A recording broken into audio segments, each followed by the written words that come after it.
Hello friends, welcome to kids zone. అనగనగా నీలగిరి అనే ఒక అందమైన అడవి. అక్కడ చింటూ అనే ఒక చురుకైన ఎలుక ఉండేది.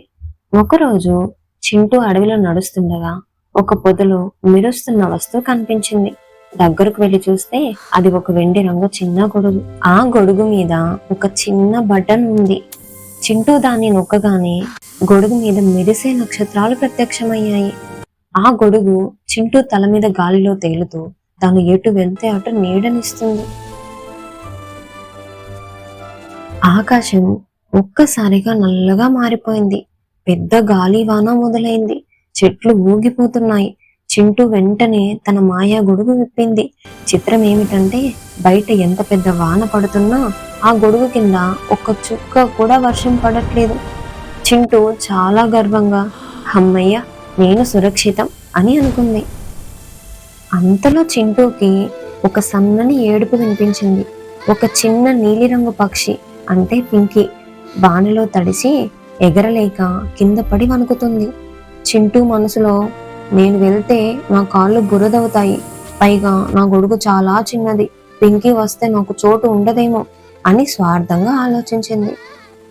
కానీ పింకీ ప్రాణం ప్రమాదంలో ఉందని గ్రహించి చింటూ తన భయాన్ని వదిలేసి పింకీ దగ్గరకు పరిగెత్తింది. పింకీ, భయపడకు, నా గొడుగు కిందకురా అని పిలిచింది.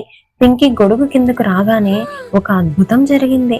ఒక ట్రింగ్ అనే శబ్దంతో గొడుగు కాస్త పెద్దదిగా అయ్యింది.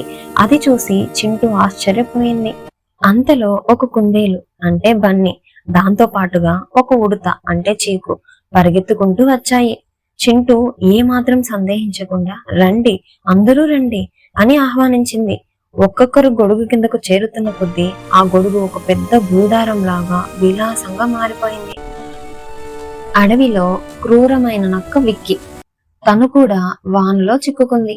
అది జంతువులను వేటాడాలని చూసేది.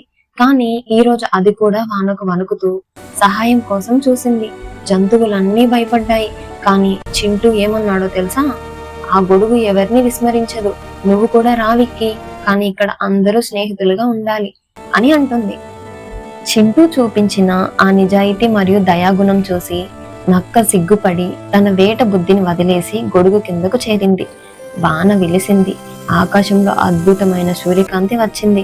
అప్పుడు ఆ గొడుగు మెల్లగా ఆకాశంలోకి ఎగిరిపోయి ఒక మెరిసే బంగారు మేఘంలా మారిపోయింది. అడవి జంతువులన్నీ చింటూని తమ భుజాల మీద ఎక్కించుకొని ఊరేగించాయి. చిన్న ఎలుకైన చింటూ ఆ రోజు తన పెద్ద మనసుతో అందరినీ కాపాడిన మహావీరుడయ్యింది. ఈ కథ ద్వారా మనం నేర్చుకున్నది ఏంటి అంటే, నిజమైన ధైర్యం అంటే భయం లేకుండా ఉండటం కాదు, భయాన్ని గెలిచి ఇతరులకు అండగా నిలబడటం. మీకు మా వీడియోస్ నచ్చినట్లయితే please do like, share, comment and subscribe to our channel.